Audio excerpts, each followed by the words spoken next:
Evangelism is at the heart of every life of the children of God. Evangelism is our cause. Evangelism is the reason why God is making beautiful things happen, na isang bagay ang makapangaral ng salita ng Diyos. Ngunit isa rin namang bagay na ang Diyos ay patuloy na gumagawa at nagpapatotoo sa inyong buhay. Kaya ako'y nagagalak dahil hindi kulang that God is not short of God's goodness and beautiful testimony in our life. Dahil hindi po madali ang maging Kristiyano.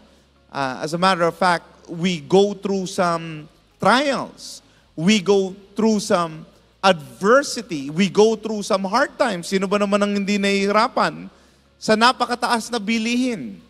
Sinong hindi nahihirapan na wala ng ulan, baha pa rin?